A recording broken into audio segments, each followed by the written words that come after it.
बिस्मिल्लाहिर रहमानिर रहीम। अस्सलामु अलैकुम व रहमतुल्लाहि व बरकातुह। I hope all of my viewers and my beloved and affectionate learners are well by the grace of Almighty Allah. I came back to you with a new lesson once again, and I'm going to start my today's lessons on the rest of the previous class and the last episode of my identifications of adverbial clauses সেটার আজকে শেষ পর্ব। আমরা আজকে শেষ এপিসোডে তোমাদেরকে যে বাকি তিনটি রুলসের কথা বলেছিলাম যে রয়েছে সেই তিনটা রুলস, যেমন আমরা যদি বলি সেই তিনটা রুলসের মধ্যে যেটা আছে adverbial clause of comparison, adverbial clause of effect and the last of adverbial clause of contrast. আমরা এই তিনটার উপরে আলোচনা করব। তো আমরা আবারও একটু তোমাদেরকে স্মরণ করিয়ে দিতে চাই যে অ্যাডভার্ব হচ্ছে যেটা সিঙ্গেল ওয়ার্ড থাকবে, আর অ্যাডভার্বিয়াল ফ্রেজ হবে যেটা গ্রুপ অফ ওয়ার্ডস থাকবে, but there is no subject and finite verb. আর অ্যাডভার্বিয়াল ক্লজ হবে সেটাই যেটার মধ্যে একটা গ্রুপ অফ ওয়ার্ডস থাকবে এবং অবশ্যই একটা সাবজেক্ট আর ফাইনাইট ভার্ব থাকবে, যেটা আমরা পূর্ব থেকেই জেনে আসছি আমার আরও যে বাকি এপিসোড দুইটা সেখানে। তো আমি আজকে যেটা তোমাদেরকে জানাবো যে কম্প্যারিজন অর্থ তোমরা জানো যে কম্পেয়ার করা, ওয়ান ইজ উইথ অ্যানাদার, আর one person with another person, one thing with another thing, এরকম। আর আমরা জানি যে ইফেক্ট অর্থ প্রভাব, একটা ঘটনা ঘটেছে তার ফলে আরেকটা কি প্রভাব হয়েছে, ইফেক্ট বা ইম্প্যাক্ট যেটা পড়ে সেটা। আরেকটা আমরা বলছি যে কন্ট্রাস্টটা কি, দ্বন্দ্ব, একজনের যে যেটা আছে তার বিপরীতে সে কী করছে, কন্ট্রাস্ট অর্থাৎ বৈপরীত্য প্রকাশ পাবে যেখানে, সেটাই হচ্ছে অ্যাডভার্বিয়াল ক্লজ অফ কন্ট্রাস্ট। তো আমরা আর কথা না বাড়িয়ে চলো আমরা শুরু করতে। তো dear viewers and my beloved learners, let's get started our today's lessons and follow me, of course with a khata and pen. Okay, dear learners or viewers, I'm going to write down a sentence on the board. Follow me. At first আমরা যেটা শিখবো সেটা হচ্ছে adverbial clause of, আমরা adverbial ক্লজের প্রথমে যেটা যাচ্ছি সেটা হচ্ছে কম্প্যারিজন।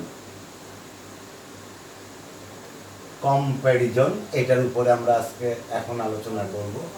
তো এখন এই কম্প্যারিজন যেটা আমি যদি সেন্টেন্স লিখতে চাই তাহলে এরকম বলি যে দ্য গার্ল, অথবা ইউ, আমি যা খুশি লিখতে পারি, the girl is as intelligent as her mother,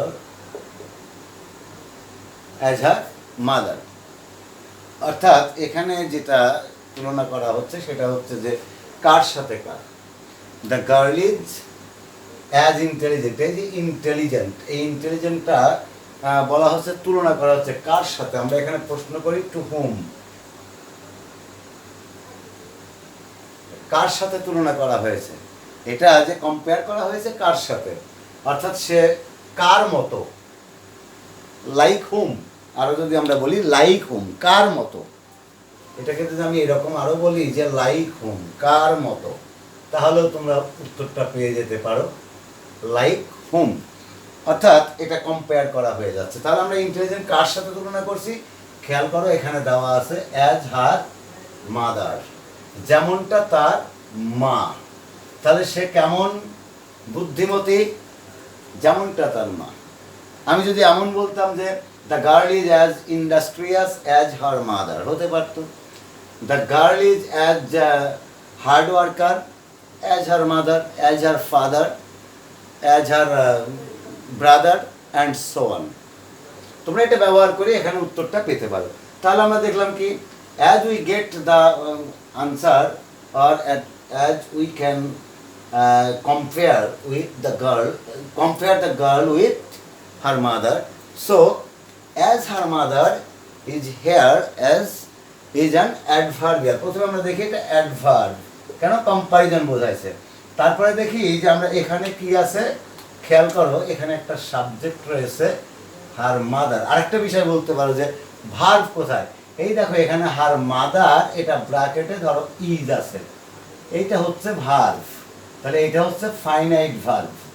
her mother is, অর্থাৎ her mother is intelligent, as her mother is intelligent. তাহলে আমরা ওই জায়গায় ইজটাও পেয়ে গেলাম। তাহলে আমরা পাচ্ছি কি, এখানে সাবজেক্ট পেয়েছি হার মাদার, আর ফাইনাইট ভার্ব পেয়েছি is. So it's called an adverbial clause. আশা করি বুঝতে পারছো। এবারে যদি আমি আরও একটু দেখাই, যে যেমন ধরো যে একটা লোককে তোমার কাছে খুব ভালো লাগে, কারণ তার যে দয়া, তার যে অপরের প্রতি সহমর্মিতা, গরিবের প্রতি মমতা, ভালোবাসা, অসহায়দের প্রতি তার সমবেদনা, এই যে বিষয়গুলো রয়েছে, এইগুলো দেখার পরে আমরা নিঃসন্দেহে তাকে কাইন্ড হার্টেড পারসন একজন বলতে পারি, তাই না? তো আমরা সেই কাইন্ড হার্টেড পারসনটা কার মতো, আবার এরকম একটা লিজেন্ডারি পারসন রয়েছে যে লিজেন্ড, সেই লিজেন্ডকে অনুসরণ করে আমরা তার সাথে উপমা দিতে পারি, তুলনা করতে পারি, কম্পেয়ার করতে পারি, তাই না? যেমন আমরা যদি বলি একজন ভালো, সে কেমন ভালো, হয়তো আর একজনের সাথে তুলনা করলাম, এরকম হতে পারে। তো আমরা যদি এইভাবে বলি যে the man is so kind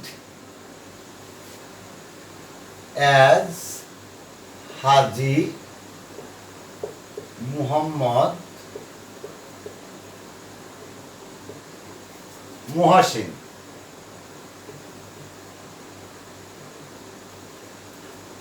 Perhaps you have heard the name of Haji Muhammad Muhsin, যিনি প্রচুর সম্পদের মালিক ছিলেন এবং তার বোন মুন্নুজানের কাছ থেকেও প্রচুর সম্পদ পেয়েছিলেন। তো সেই সমস্ত সম্পদ তিনি গরিব অসহায় মানুষের শিক্ষার কাজে ব্যয় করে গিয়েছেন, দাতব্য প্রতিষ্ঠান গড়ে তুলেছেন। তো এরকম আমরা দেখেছি, একজন দানশীল দানবীর বলে বলা হয় তাকে। তো সেই জন্য আমরা এই যে the man is so kind, প্রশ্নটা হচ্ছে লাইক হোম, কার মতো? এর উত্তরটা কিন্তু আমরা পেয়ে যাচ্ছি, দেখো এখানে অ্যাজ হাজি মোহাম্মদ মহাসিন। তাহলে আমরা এখানে এটা পেয়ে গেলাম। তার মানে হাজি মোহাম্মদ মহাসিন, এই জায়গা ইজ কিন্তু উইদিন ব্র্যাকেটে সাইলেন্ট রয়েছে। তো এই জন্যে আমরা এখানে বলছি এটা কি অ্যাডভার্বিয়াল ক্লজ, কারণ এখানে সাবজেক্ট রয়েছে হাজি মোহাম্মদ মহাসিন এবং ভার্ব রয়েছে is. So it's an adverbial clause. অর্থাৎ কেমন clause? Adverbial clause of comparison. কার সাথে কম্পেয়ার করছে? হাজি মোহাম্মদ মহাসিনের সাথে। কাকে কম্পেয়ার করছে? দ্য ম্যানকে। তার ম্যানের লোকটাকে হবে না, লোকটার কি, লোকটার দয়ার সাথে তুলনা করা হয়েছে হাজি মোহাম্মদ মহাসিন, এর যে দয়ালু ব্যক্তি ছিলেন তার। তো আমরা এটা দেখলাম যে ওভাবে করা যায়। আবার ধরে নাও তুমি তোমার ক্লাসে তোমার বন্ধুর থেকে তুমি লম্বা বেশি, অথবা তুমি তোমার বন্ধুর চেয়ে মেধা তোমার বেশি, অথবা তোমার বন্ধুর চেয়ে তুমি হয়তো মোটা বেশি। তাহলে এরকম ক্ষেত্রেও আমরা দেখাতে পারি। তো আমি যদি এইভাবে বলি যে, ধরে নাও এরকম একটা সেন্টেন্স যদি দিই যে you are taller than your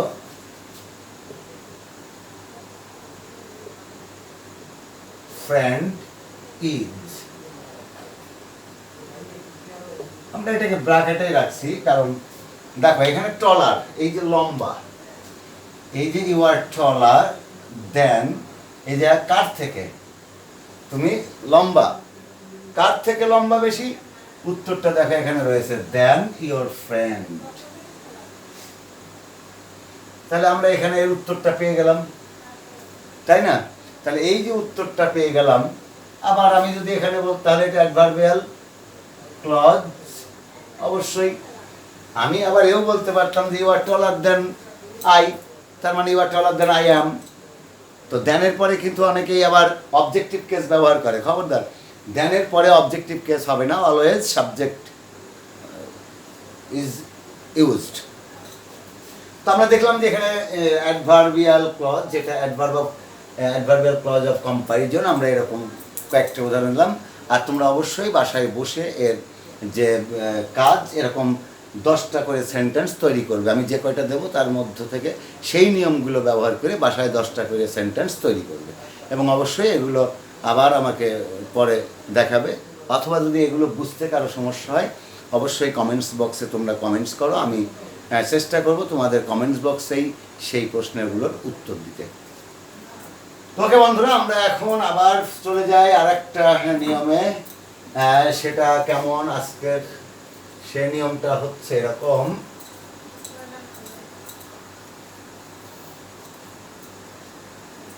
আমরা এই অ্যাডভার্বিয়াল ক্লজ অফ যেটা এই কম্পারিজনটা এখন অফ করে দিলাম। তাহলে আমরা এখন কি দেখব? এখন যেটা দেখব সেটা হচ্ছে ইফেক্ট। এখন কি দেখব? ইফেক্ট।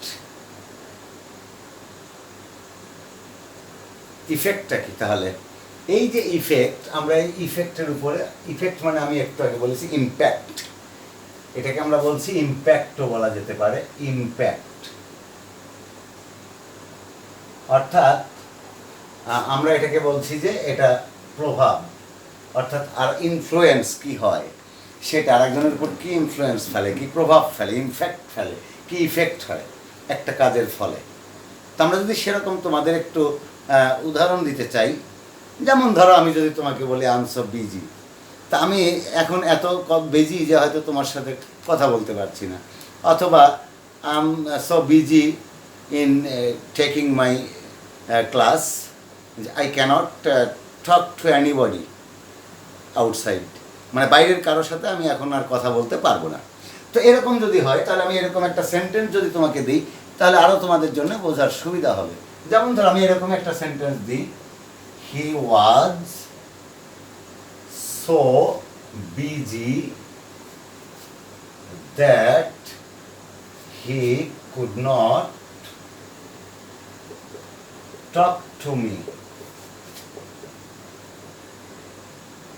টক টু মি মানে তিনি এত ব্যস্ত ছিলেন যে আমার সাথে কথা বলতে পারেননি। যেমন হতে পারে I am so busy that I can't talk to others, আমি একটু আগেই বললাম, এরকম হতে পারে।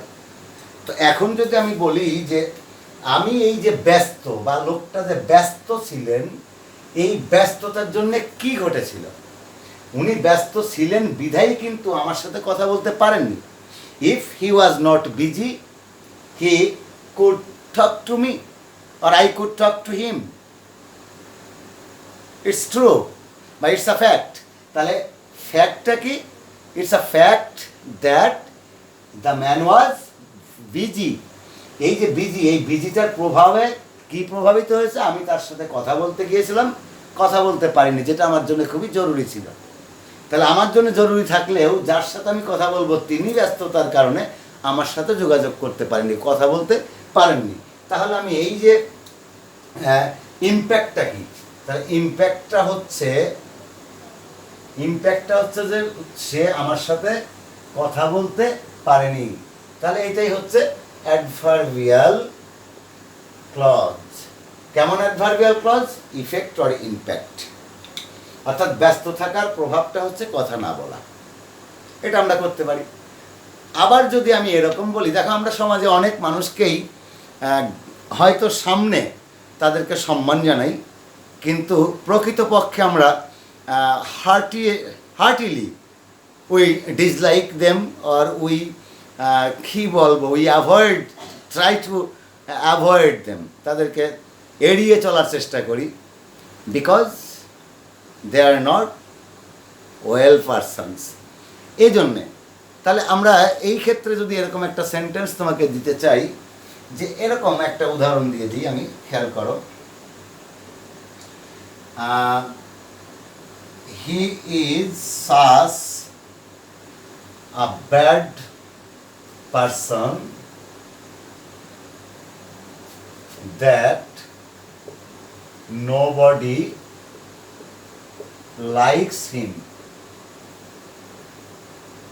তাহলে আমরা এটা কিন্তু দেখতে পাচ্ছি যে এই যে লোকটা খারাপ, তাহলে খারাপ হওয়ার কারণে কি হচ্ছে?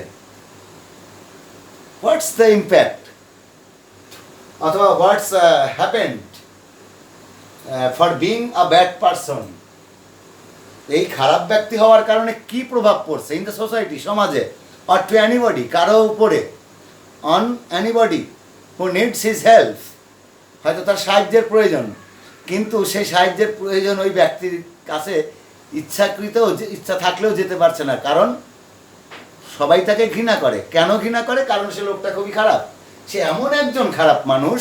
দেখো, he is such a bad man, তাহলে সে মানে অথবা man of ill character, man of loose character, এমন একজন মানুষ যে তাতে কি হয়, নোবডি লাইকস হিম। তাহলে এইটার উত্তরে ইম্প্যাক্টটা হচ্ছে কি, ইম্প্যাক্টটা হচ্ছে যে কেউ তাকে পছন্দ করছে না, এইটার প্রভাব। আবার যদি আমি বলতাম যে he is such a kind person, অথবা the man is such an honest person that everybody likes him, everybody chooses him, হতে পারতো। আমার মনে হয় বুঝতে পারছো তোমরা যে কম্পারিজন, আমরা যেমন এখানে ইফেক্টটা কি হয়েছিল দেখেছি, এই ব্যস্ত থাকার কারণে প্রভাব কি পড়েছিল।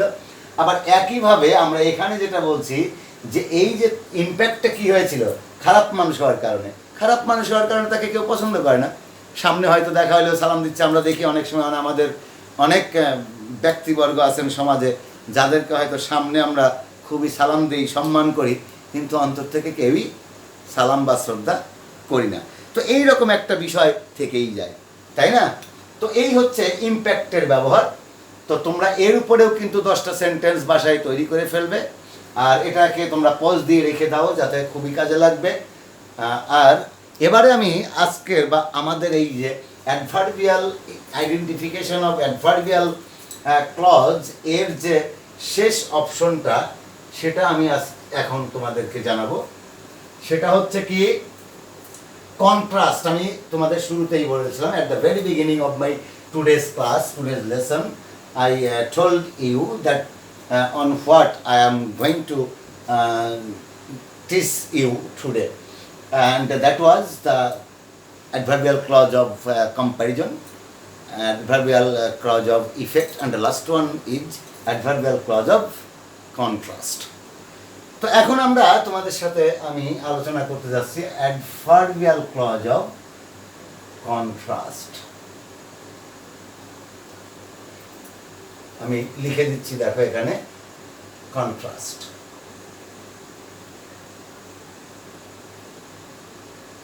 কন্ট্রাস্ট তোমরা জানো যে প্রতিদ্বন্দ্বী অথবা বৈপরীত্য প্রকাশ করে এমন জিনিস, অর্থাৎ তোমার সামর্থ্য নেই কিন্তু সেটা তোমাকে করতে হচ্ছে। হয়তো তোমার অর্থ নেই কিন্তু লেখাপড়া চালিয়ে যাওয়ার জন্য, to continue your study you need some books or you need to buy some books. তো এই যে need to buy some books, এই বইটা তুমি কিনবে মানে being a man out of ability, তারপরেও কিন্তু তোমাকে কিনতেছে। ওই যে সামর্থ্যের বাইরে, আমি এটাকে আরও যদি বলি যে adverbial clause of ability or out of ability, এখানে দুইটা অংশ থাকে, একটা হচ্ছে তার অ্যাবিলিটি আর একটা হচ্ছে আউট অফ অ্যাবিলিটি। যে দুইটা ক্লজ থাকবে, সেই দুইটা ক্লজের একটা ক্লজ হবে ইন অ্যাবিলিটি আর একটা হবে আউট অফ অ্যাবিলিটি। মানে তুমি তোমার যে সামর্থ্য বা যোগ্যতা বা ক্ষমতা রয়েছে, সেই সামর্থ্য বা যোগ্যতা অথবা ক্ষমতার বাইরের যে কাজটা তুমি করছো। যেমন ধরো আমরা যদি দেখি যে একটা লোক তোমার ওয়ান লেগড পারসন, সে একটা পা না থাকা সত্ত্বেও সে কিন্তু স্টেশনে পৌঁছে গেল সময় মতো, কারণ তার ট্রেন পাওয়াটা খুবই জরুরি ছিল। সে তার প্রয়োজনীয় ব্যবস্থা পদক্ষেপ গ্রহণ করেছে। পক্ষান্তরে আরেকজনের পা ভালো, দুইটা পাই রয়েছে, কিন্তু সে সময় মতো পৌঁছাতে পারেনি। এটাই হচ্ছে বৈপরীত্য। তো এইটাকেই আমরা বলছি কন্ট্রাস্ট। ওকে, তো আমরা এখন এইটার একটা বা দুইটা উদাহরণ একটু দেখে নিই, তাহলে তোমাদের কাছে একেবারেই সহজ হয়ে যাবে। যেমন ধরে নিই, আমরা যদি বলি দো বা অল দো আমরা এখানে ব্যবহার করতে পারি।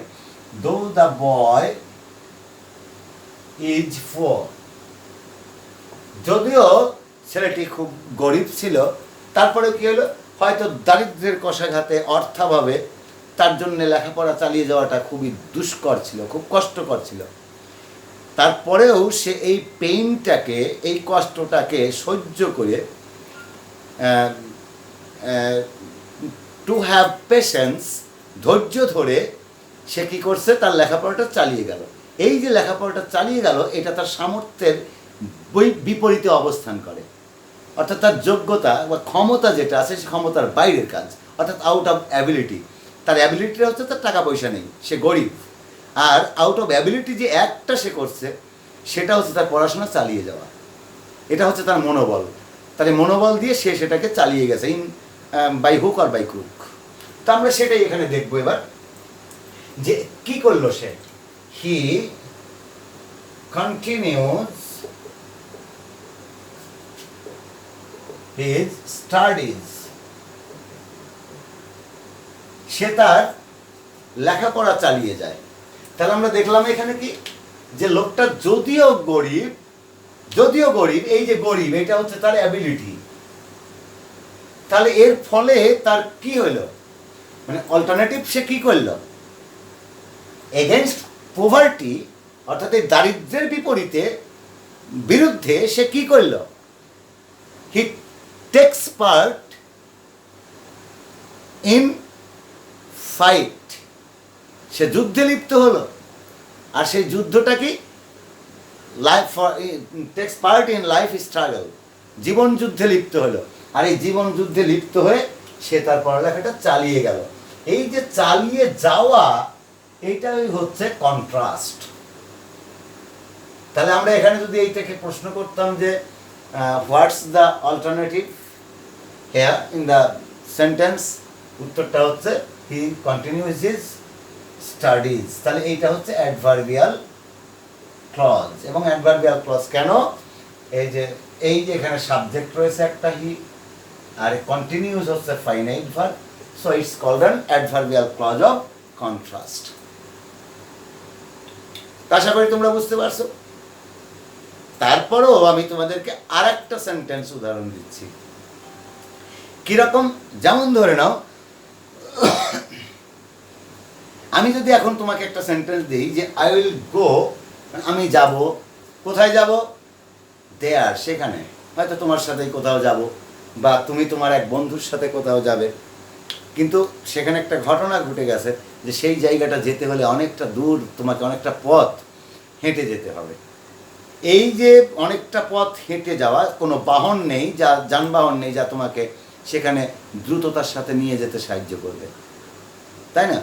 তারপরেও তুমি সেই কষ্টটা স্বীকার করে সেই কাজটা করছো। এটাই তোমার ক্ষেত্রে, অর্থাৎ ওই যাওয়াটা তোমার যে অ্যাবিলিটি সেইটার ক্ষেত্রে বিপরীতে অবস্থান নেওয়া, অর্থাৎ যোগ্যতা বা ক্ষমতার বিপরীতে অবস্থান গ্রহণ করা।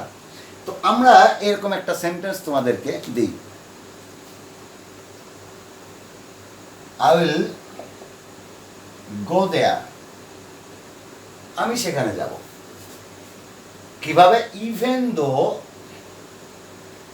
ইভেন ইফ, অথবা যদি তুমি মনে করো যে আমি এখানে ইভেন দো ব্যবহার করবো, তাও হতে পারে। ইভেন দো, যদিও কি, I have to walk a long way,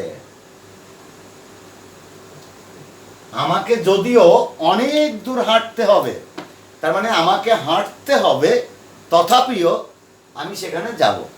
হয়তো সেখানে আমার শরীরটা ভালো নেই, আমার হয়তো কোনো একটা অঙ্গহানি আছে, অথবা যে কোনো একটা কারণ যা আমার এই এত দূরে হেঁটে যাওয়াটা খুবই কষ্টকর, সেটাকে উপেক্ষা করেই আমি ওই জায়গাটা হেঁটে যাব।